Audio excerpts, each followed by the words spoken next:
तो चलो स्टार्ट करते हैं। आज हम लोग पॉलिटिकल साइंस चैप्टर फर्स्ट जो वर्ल्ड वाली बुक है उसका पहला video, first chapter first video, यानी ये एपिसोड फर्स्ट है। तो एपिसोड में हम ये 6 पॉइंट के बारे में डिस्कस करेंगे। तो आपको ऐसा लग रहा होगा कि सर ने तो क्यूबा मिसाइल संकट पढ़ाया नहीं फर्स्ट एपिसोड में, क्योंकि फर्स्ट पेज में ही क्यूबा मिसाइल संकट है। तो सबसे पहली बात है कि ये चीज़ जो आप देख रहे हो 6 पॉइंट, इन 6 पॉइंट के जो ईस्वी सन होंगे इसके अंदर जो भी, इसके बाद क्यूबा मिसाइल संकट हुआ था। इसीलिए मैंने सोचा ईस्वी सन के अकॉर्डिंग चलूँ ताकि आपको याद करने में बेहतर हो। ठीक है, तो आपके बुक में डायरेक्ट जो है क्यूबा मिसाइल संकट स्टार्ट कर दिया है, उसके बाद शीत युद्ध बताया गया है। तो चैप्टर का जो नाम है शीत युद्ध का दौर। तो पहले चैप्टर को हम डिस्कस करते हैं कि ये शीत युद्ध का दौर क्या है। दौर का मतलब आप समझते होंगे, होप कि बहुत अच्छे से समझते होंगे कि इस दौर का मतलब क्या है। दौर का मतलब ये है, मान लो आधुनिक काल कहते हो, जैसे आधुनिक दौर कहते हो, चाहे आप कहते हो एक समय अंतराल जो होता है उसको दौर बोलते हैं। ठीक है, या काल बोलते हैं। तो ये शीत युद्ध क्या है भाई? देखो, युद्ध तो आप लोग अच्छे से समझते हो कि एक तरफ से किसी दूसरे कंट्री या दूसरे संगठन एक दूसरे संगठन पे हमला करते हैं, चाहे वो परमाणु सहायता से करे या हथियार की सहायता से करे या सैन्य हाँ जैसे भी करे। ठीक है, जिसमें बहुत सारे क्या होते हैं, टकराव होते हैं। टकराव में बहुत सारी हानियाँ होती हैं, लोगों की मौत होती है और बहुत सारे घटनाएं क्रम होती है। ठीक है, युद्ध में। लेकिन शीत युद्ध में क्या होता है? तो शीत युद्ध में ये होता है कि इसमें आमने सामने कभी लड़ाई नहीं होती है, यानी कि रक्त रंजित नहीं होता है। आमने सामने लड़ाई का मतलब ये है कि कभी विमान से नहीं होता, कभी हथियार से नहीं होता है। तो किस चीज़ से होता है?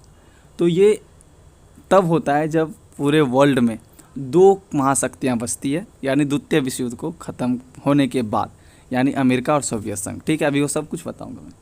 तो इन दोनों में ये हरकंप मचने लगता है। दोनों अपने अपने आप को महाशक्तियाँ घोषित करने के चक्कर में यह कभी लड़ाई नहीं करते हैं, लेकिन क्या करते हैं, गठबंधन बनाकर, हथियार बनाकर, संसाधन इकट्ठा करके, ज़्यादा देश को अपने में समर्थक बनाकर अब ये खुद को क्या प्रयास करना चाहते हैं कि हम यह साबित करना चाहते हैं कि हम जो है महाशक्तियाँ, हमारे अंदर इतना पावर है।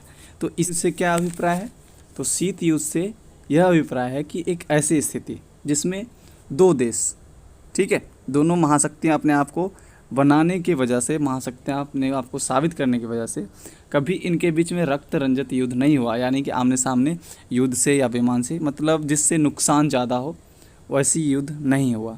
ठीक है, यह केवल जो है जो लड़ाई हुई वह हुई जोर आजमाइश का, सैनिक गठबंधन का, शक्ति संतुलन का और इसके साथ साथ विचारधारा का यह लड़ाई हुआ, लेकिन यह कभी भी युद्ध का रूप नहीं लिया। ठीक है, तो इसीलिए इसको शीत युद्ध बोलते हैं, यानी इसमें कोई भी खून खराबा, मरने की कोई घटना नहीं आई। ठीक है, सो अब स्टार्ट करते हैं हम लोग। शीत युद्ध से पहले पृष्ठभूमि देखते हैं। तो भाई शीत युद्ध का कारण क्या था? शीत युद्ध का कारण जो था वो भी हम यहाँ पे देखेंगे, शीत युद्ध का कारण था। लेकिन शीत युद्ध स्टार्ट होने से पहले ये शीत युद्ध स्टार्ट क्यों हुआ उसको समझेंगे, है ना। तो पृष्ठभूमि को पहले समझते हैं। तो इसमें हम लोग क्या क्या पढ़ेंगे, देखो वो पढ़ेंगे। अभी हम शीत युद्ध की बात नहीं कर रहे हैं, ठीक है। और फिर द्वितीय विश्व युद्ध का अंत कैसे हुआ ये पढ़ेंगे। और फिर ये पढ़ेंगे कि द्वितीय विश्व युद्ध के दौरान जो अमेरिका ने हिरोशिमा और नागासाकी पे बम गिराया, उसका आलोचना करने वालों ने क्या कहा और जो समर्थक थे उन्होंने क्या कहा।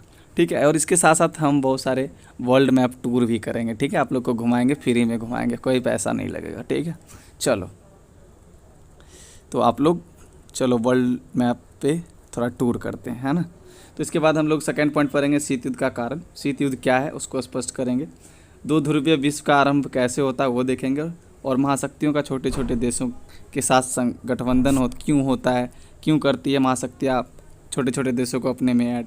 फिर सैन्य संधि संगठन देखेंगे, बहुत सारे हैं, नाटो, सीटो, सेंटो, और एक जो सोवियत संघ बनाया था वारसा पैक्ट, उसको देखेंगे, है ना। तो चलते हैं, स्टार्ट करते हैं। पहले पृष्ठभूमि देखते हैं। पहले जो पूरे वर्ल्ड जो थी वह 2 भागों में डिवाइड थी, यानी कि द्वितीय विश्व युद्ध के समय वर्ल्ड जो थी वह 2 भागों में डिवाइड थी। जो अभी मैं द्वितीय विश्व युद्ध की बात कर रहा हूँ। इस समय जो युद्ध हुआ था द्वितीय विश्व युद्ध, वह हुआ था मित्र राष्ट्र और ध्रुवी राष्ट्र। तो यह एक संगठन है, बहुत सारे राष्ट्रों का संगठन है, जिसमें मित्र राष्ट्र में अमेरिका था, इन दोनों के बीच में हुआ था, इसीलिए यहाँ पे प्लस है। ठीक है, अमेरिका था मित्र राष्ट्र में, सोवियत संघ था, ब्रिटेन था और फ्रांस था। और ध्रुवी राष्ट्र जो है उसमें था जापान, जर्मनी और इटली। आई थिंक ये जो इटली है फर्स्ट वर्ल्ड वार में मित्र राष्ट्र में था। ठीक है, तो चलते हैं, अब देखते हैं कि इन दोनों के बीच जो लड़ाई हुई क्यों हुई, द्वितीय वर्ल्ड वार क्यों हुई। 1939 से 1945 तक चला था। 1 सितंबर 1939 से 2 सितंबर 1945 तक चला था, आप चेक कर लेना। तो द्वितीय विश्व युद्ध का कारण देखो, मित्र राष्ट्र आपने देखा, मित्र राष्ट्र में कौन कौन है, अमेरिका, सोवियत संघ, ब्रिटेन, फ्रांस। आपको ध्यान रखना है कौन कौन सा था। ठीक है, और इसमें कौन है, जापान, इटली और जर्मनी। तो मित्र राष्ट्र ने प्रथम विश्व युद्ध में क्या किया था, जर्मनी को बहुत ही वैश्विक स्तर पे यानी कि वर्ल्ड लेवल पे बुरा बर्ताव किया था उसके साथ। ठीक है, जिसका बदला लेना चाहता था कौन, जर्मनी। यानी कि जो जर्मनी है यह ध्रुवी राष्ट्र में है, मित्र राष्ट्र में कौन है, वह था, सॉरी, मित्र राष्ट्र में जो भी देश था वह जर्मनी के साथ बुरा बर्ताव किया और इसका बदला लेने के लिए जर्मनी उठ गया था, यानी कि वह चाहता था मित्र राष्ट्र से बदला ले। उसी समय जर्मनी में जो हिटलर था और इटली में जो मुसोलिनी था, उन्होंने द्वितीय विश्व युद्ध का बीज रोप दिया, यानी कि अब हम द्वितीय विश्व युद्ध की बगावत उन्होंने कर दिया। तो 1 सितंबर 1939 को इन्होंने क्या स्टेप लिया, जर्मनी ने स्टेप लिया, पोलैंड पर आक्रमण कर दिया और अपना अधिकार जमा लेता है कौन, जर्मनी। उसके बाद क्या आपको लगता है कि अगर जर्मनी ने मित्र राष्ट्रों के खिलाफ और उनके सदस्यों के खिलाफ अगर ऐसा स्टेप उठाया तो मित्र राष्ट्र छोड़ देगी? बिल्कुल नहीं छोड़ेगी। तो मित्र राष्ट्र ने क्या किया, मित्र राष्ट्र के फ्रांस और इंग्लैंड ने क्या किया, आपको पता है फ्रांस और इंग्लैंड मित्र राष्ट्र में था। ठीक है, तो उन्होंने क्या किया, जर्मन पे आक्रमण कर दिया, आक्रमण नहीं किया, आक्रमण करने की घोषणा कर दिया और इससे क्या हुआ, द्वितीय विश्व युद्ध मित्र राष्ट्र और ध्रुवी राष्ट्र में शुरू हो जाती है। ठीक है, अब देखते हैं अंत कैसे होता है। देखो, जो द्वितीय विश्व युद्ध है उसका अंत कैसे होता है।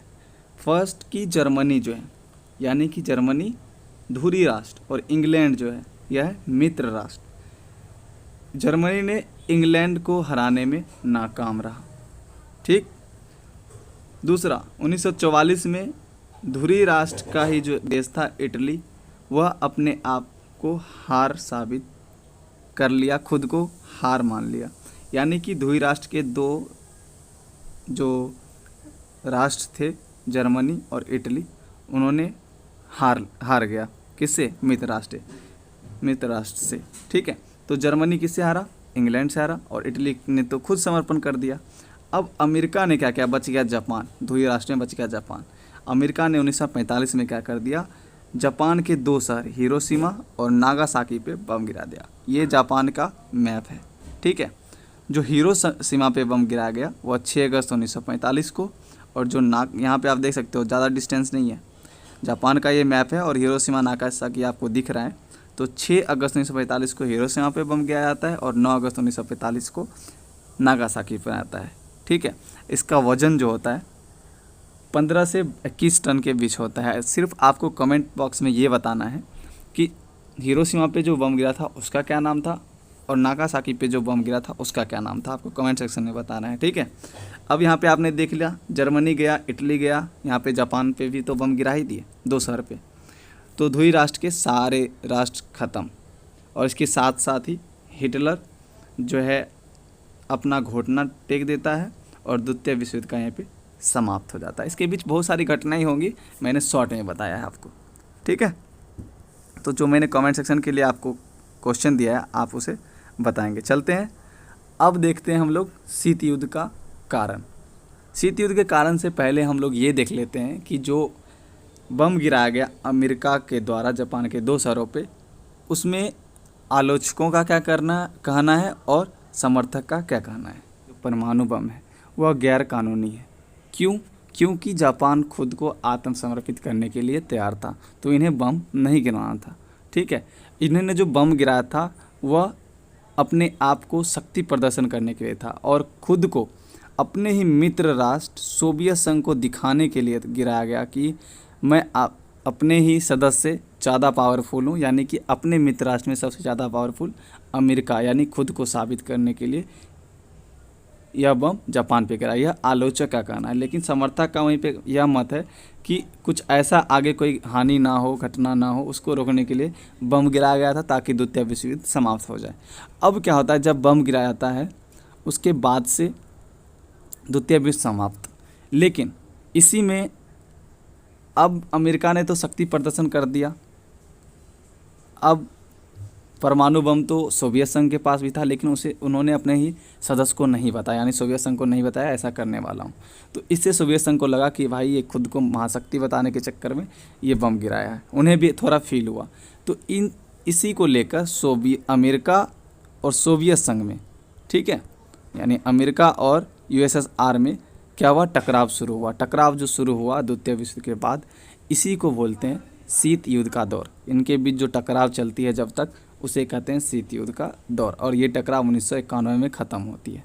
ठीक है, अब यह हम लोग देखते हैं शीत युद्ध का क्या कारण था। तो कारण आपने तो थोड़ा बहुत जान ही लिया होगा, समझ लिया होगा कि भाई दोनों मित्र राष्ट्र के ही सदस्य जो है आपस में लड़ना शुरू किए। क्यों? क्योंकि हम महाशक्तियाँ बनना चाहते हैं, तो हम अपने आप को साबित करने के चक्कर में। ठीक है, चलते हैं आगे। शीत युद्ध का दौर, अमेरिका और सोवियत संघ का महाशक्ति बनने की होड़ में एक दूसरे के मुकाबले खड़ा होना ही शीत युद्ध का कारण बना। ये चीज़ आपने इससे पहले ही समझ गया होगा, मैंने बहुत बार ही समझा दिया कि द्वितीय विश्व युद्ध समाप्त के बाद क्या हुआ, जो शीत युद्ध का दौर प्रारंभ हुआ। ठीक है, तो अमेरिका और सोवियत संघ दोनों आपस में ही महाशक्तियाँ बनने की जो लड़ाई शुरू हुई, यानी रक्त रंजित युद्ध, यानी कि उसमें लड़ाई नहीं हुआ, यानी कि लड़ाई ऐसा हुआ जिसमें हानि ना हो। विचारों से लड़ा गया, संगठनों से लड़ा गया, हथियारों से लड़ा गया। ठीक है, हथियारों से लड़ने का मतलब हथियार बना के लड़ा गया, यानी ये नहीं कि गोली बारूद चला के, है ना। तो अगर गोली बारूद चली जाता तो शीत युद्ध कहलाता ही नहीं, तब तो युद्ध कहलाता, डायरेक्ट थर्ड वर्ल्ड वॉर, है ना। सो शीत युद्ध अगर डेफिनेशन पूछेगा तो आप बता सकते हो कि शीत युद्ध का अभिप्राय ऐसी स्थिति से है जिसमें दो देशों के बीच रक्त रंजित यानी आमने सामने युद्ध नहीं होता। रक्त रंजित युद्ध ना होकर केवल विचारधाराओं की लड़ाई लड़ा गया। केवल विचारधारा ही की लड़ाई नहीं थी, इसके साथ साथ जो लड़ाई थी वह जोर आजमाइश, सैनिक गठबंधन, शक्ति संतुलन, इन सभी चीज़ों की भी लड़ाई थी। ठीक है, अगर दूसरे भाषा में अगर आप बोलते हो इसको समझाने के लिए, तो आप ये बोल सकते हो कि दोनों महाशक्तियाँ युद्ध के अलावा अलग अलग तरीके, ठीक है, अलग अलग तरीके से खुद को एक दूसरे से बेहतर साबित करने का प्रयास किया, जिस दौर को शीत युद्ध का दौर कहा जाता है। जैसे कि अलग अलग तरीका क्या था, गठबंधन बनाना, हथियार बनाना, संसाधन इकट्ठा करना, ज़्यादा से ज़्यादा देशों को एकत्रित करके, इन सभी चीज़ों के सहारे वह अपने आप को एक दूसरे से बेहतर करने का प्रयास कर रहे थे। ठीक है, तो अब चलते हैं आगे। आगे क्या देखना है, आगे हमें देखना है अब जो दो ध्रुवीय विश्व प्रारंभ हो गया था, यानी शीत युद्ध का दौर स्टार्ट हुआ, यानी कि दो ध्रुवीय विश्व का प्रारंभ हुआ, यानी दोनों खुद को महाशक्तियाँ मान रही थी, यानी 2 पावर ब्लॉक हमारे ऑल ओवर वर्ल्ड में रह गए थे, जिसको दो ध्रुवीय विश्व कहते हैं। तो उसको समझते हैं। विश्व का प्रारंभ, फर्स्ट पॉइंट, वह स्थिति जब पूरे विश्व में शक्ति का केवल 2 केंद्र हो, तो उसे क्या बोलते हैं, दो ध्रुवीयता बोलते हैं। और ऐसा विश्व को ही दो ध्रुवीय विश्व कहा जाता है, यानी ऐसे ही विश्व को दो ध्रुवीय विश्व कहा जाता है। तो भाई दो ध्रुवीय विश्व का प्रारंभ कब हुआ था, तो शीत युद्ध के दौर जो था एक ऐसा ही समय था जब पूरे विश्व में केवल 2 महाशक्तियाँ थी, पहला अमेरिका और दूसरा सोवियत संघ। इस समय को क्या कहते हैं, दो ध्रुवीय विश्व कहा जाता है। तो दो ध्रुवीय विश्व प्रारंभ अगर डेफिनेशन पूछेगा, अगर इसके बारे में कुछ पूछेगा तो आप ये 2 पॉइंट लिख देना। ठीक है, चलो आगे चलते हैं। अब हम देखते हैं कि जो महाशक्तियाँ हैं वह छोटे छोटे देशों के साथ गठबंधन क्यों करते थे। तो पहला पॉइंट है महत्वपूर्ण संसाधन के लिए, ठीक है। दूसरा पॉइंट है सैनिक ठिकानों के लिए। सैनिक ठिकानों के लिए क्यों? क्योंकि इससे क्या होगा कि दूसरे महाशक्तियाँ की जासूसी हम लोग कर सके। मान लो कि यहाँ पे अमेरिका है और यहाँ सोवियत संघ है, इतना दूर में तो हम क्या कर सकते हैं, नहीं कर सकते हैं, यहाँ से जासूसी नहीं कर सकते हैं कि यह इनका जो हलचल है वह क्या हो रहा है। तो इनके पास जो क्यूबा है, इनका जो है क्या है, सदस्य है। तो यहाँ पे इसीलिए बना लिया, मान लो क्यूबा को सदस्य क्यों बना लिया, ताकि यहाँ से हम ध्यान देख सके कि अमेरिका क्या कर रही है और क्या करने वाली है। भू क्षेत्र के लिए, भू क्षेत्र के लिए क्यों? तो भाई ताकि महाशक्तियाँ जो है अपने हथियार को या सेना को एक जगह से दूसरे जगह संचलन कर सके, यानी भेज सके, ठीक है। आर्थिक मदद के लिए, यानी कि अगर मान लो कि छोटे छोटे भी कंट्री हैं, अगर बाद में अगर महाशक्तियों को कोई ज़रूरत होती है तो उनके पास जो आर्थिक उपलब्ध होंगी वह उनको सहायता कर सकती है। लेकिन छोटे छोटे महाशक्तियाँ सिर्फ देने के लिए तो नहीं है, उन्हें भी तो कुछ प्रिविलेज मिलता होगा, उन्हें भी तो कुछ वादा मिलता होगा। तो उन्हें क्या मिलता है? छोटे छोटे देश महाशक्तियों के गठबंधन में क्यों शामिल होते हैं? सुरक्षा का वादा मिलता है उन्हें कि भाई तुम्हें कुछ नहीं होगा, आ जाओ। इन्हें डर भी तो लगता है कि अगर मैं अकेला एक छोटा सा कंट्री हूँ तो हो सकता है दूसरा पावर ब्लॉक जो भी होगा वो हम पे शासन करके फिर से अधिकार जमा लेगा, हो सकता है। इसीलिए यह गठबंधन में आ जाते हैं। सैन्य सहायता के लिए, हो सकता है कि कोई एक आक्रमण करे, तो अगर हमारे पास बड़ा पावर ब्लॉक हमारे साथ है तो हमारा साथ देगा वो। तो हमारे पास अगर सैन्य संगठन है ही नहीं, सैन्य सहायता है ही नहीं, सैन्य उपलब्धियां जो भी हैं हमारे पास, टेक्नोलॉजी है ही नहीं, तो हमें तो अदर के साथ गठबंधन करने पड़ेंगे। इसीलिए आते थे छोटे देश भी, उन्हें हथियार भी मिल जाता था, आर्थिक मदद भी मिल जाता था। तो इन कारणों से वो छोटे छोटे कंट्री भी आते थे, ठीक है। चलो आगे चलते हैं, संगठन के बारे में पढ़ते हैं। उससे पहले पश्चिमी और पूर्वी गठबंधन के बारे में थोड़ा समझते हैं। यानी पश्चिमी जो यूरोप थी उसके अधिकतर देश जो थे, यानी मान लो ये पश्चिम है, ये पूरब मान लो, ठीक है, और यहाँ सोवियत संघ है, यहाँ अमेरिका है। तो पश्चिमी की और जो यूरोपीय देश थी वह ज़्यादातर किस में थी, वह यूएसए के साथ थी, ठीक, यानी अमेरिका के साथ। और जो पूर्वी यूरोप के जो अधिकतर देश है वह यूएसएसआर के साथ था, ठीक है। तो थोड़ा हम आपको मैप पे ले चलते हैं। चलो फिर से फ्री में भी मैप टूर करवाता हूँ। ये आप देख सकते हो, ये जो आप पीला वाला जो एरिया देख रहे हो, ये सब जो है, ये सब आपका यूएसए के साथ है, यानी पश्चिमी गठबंधन में। और ये जो आप रेड वाला एरिया देख रहे हो, यह यूएसएसआर के साथ है, यानी पूर्वी गठबंधन में। तो अब देखते हैं पश्चिमी गठबंधन में कौन कौन सा सैन्य संधि संगठन बनता है और पूर्व में क्या कौन सा बनता है, ठीक है। चलते हैं, अब हम लोग सैन्य संधि संगठन का इंडिविजुअली पढ़ेंगे। अपने सैन्य संधि संगठन बनाना शुरू किया तो अमेरिका ने ये 3 बनाया और सोवियत संघ ने उसके अगेंस्ट में वारसा संधि, यानी कहीं कहीं पे आपको वारसा पैक्ट भी मिलेगा। तो अमेरिका ने बनाया नाटो, सीटो एंड सेंटो, और सोवियत संघ ने बनाया वारसा संधि। तो इसको इंडिविजुअल हम लोग पढ़ते हैं। 2 नंबर में पूछ देता है नाटो क्या है, फुल फॉर्म क्या है, कब बना, इसके सदस्य कितने हैं, चाहे कुछ भी पूछ देता है, तो हमें इंडिविजुअल इसको जानना जरूरी है। चलते हैं, अब हम लोग नाटो को देखते हैं। पहले आपको नाटो का फुल फॉर्म याद रखना है, North Atlantic Treaty Organization, Hindi में उत्तरी अटलांटिक संधि संगठन। नॉर्थ मतलब उत्तरी, अटलांटिक ट्रीटी मतलब संधि, ऑर्गेनाइजेशन मतलब क्या होता है, संगठन। तो इसका जो फाउंडेशन हुआ 4 अप्रैल 1949 को। जो फाउंडिंग मेंबर थे वह थे 12, यानी कि जिस समय नाटो की स्थापना हुई वह उस समय 12 सदस्य थे। लेकिन आज जो हैं आपके बुक के अकॉर्डिंग 29 हैं, हो सकता है बुक में हो, याद नहीं है मुझे। और अभी अगर बात करें तो वो है 30। तो अगर ऑप्शन 30 होगा तो आप 30 मारना, अगर 30 ऑप्शन नहीं होगा तो 29 होगा, ठीक है। तो 29वां जो लेटेस्ट मेंबर हैं वह है नॉर्थ मैकेडोनिया, ठीक है, नॉर्थ मैकेडोनिया। तो अब जो नाटो बनाया गया वह किसी न किसी उद्देश्य से बनाया होगा। तो उद्देश्य क्या था, एक दूसरे का मदद करेंगे, एक दूसरे का आर्थिक सैनिक रूप से भी सहयोग करेंगे। मदद करने का मतलब होता है आर्थिक या सैनिक, अगर आप गठबंधन में हो तो। अगर मान लो यहाँ पे सारे नाटो के सदस्य हैं, अगर किसी एक सदस्य पर हमला होता है, मान लो इस पे हमला होता है, तो सिर्फ इस पे हमला नहीं मानते, पूरे समूह पे हमला मानकर अटैक करेंगे जिसने भी हमला किया। इनका उद्देश्य यह था। ठीक है, अब हम सीटो एंड सेंटो को पढ़ते हैं। ठीक है, होप यहाँ तक आप लोग बहुत ही अच्छे तरीके से समझ गए होंगे। आपके लिए जो क्वेश्चन है आप कमेंट सेक्शन में बताइएगा कि जो परमाणु बम गिराया गया हिरोशिमा और नागासाकी पे, उसका क्या नाम था। सीटो, इसका फुल फॉर्म है South East Asian Treaty Organization, sorry association. Association यहाँ पे गलत होगा, यहाँ पे जो होगा ऑर्गेनाइजेशन होगा। ठीक है, तो आप ऑर्गेनाइजेशन इसको कर लोगे।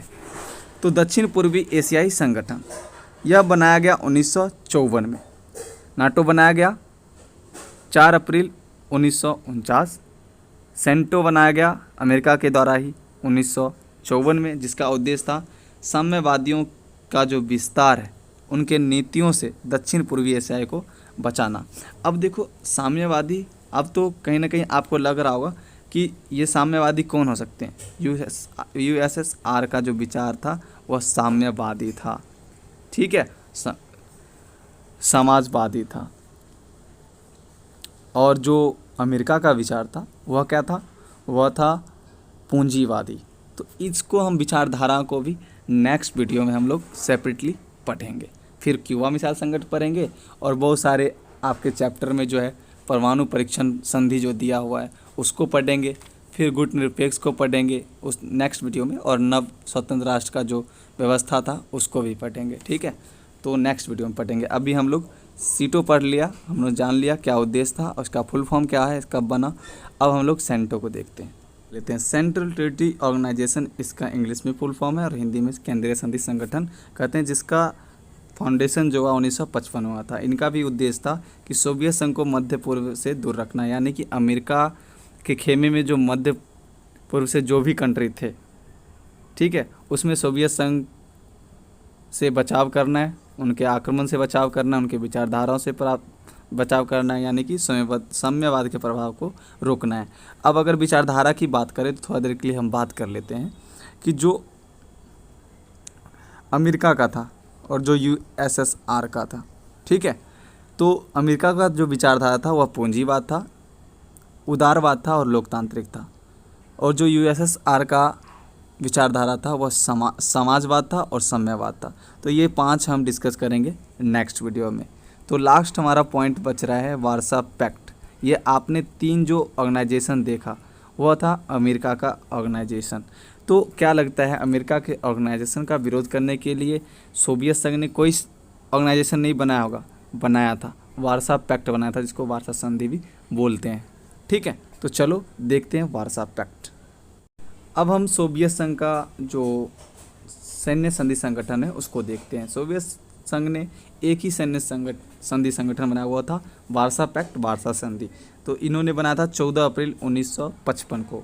इनका उद्देश्य सिंपल था कि नाटो में जो शामिल देश हैं, यानी अभी जो 30 हैं और उस समय 12 थे, लेकिन अभी जो 30 हैं तो उसका अब तो ये मुकाबला करेंगे नहीं, क्योंकि सोवियत संघ का 1991 में विघटन हो गया। तो सोवियत संघ का विघटन हो गया तो वार्सा पैक्ट का भी गठन हो गया। तो अब तो भाई कुछ करना ही नहीं है। तो उस समय की अगर बात करें तो 12 थे, उनका विरोध करना है, उनका विरोध करना है यानी उनसे मुकाबला करना है। तो इनका सिर्फ एक ही उद्देश्य था कि नाटो में शामिल देशों का मुकाबला करना है। तो थैंक्स फॉर वॉचिंग, और कैसा लगा वीडियो हमें कमेंट सेक्शन में ज़रूर बताइएगा, और आपके लिए जो क्वेश्चन है वो आपको कमेंट सेक्शन में बताना है।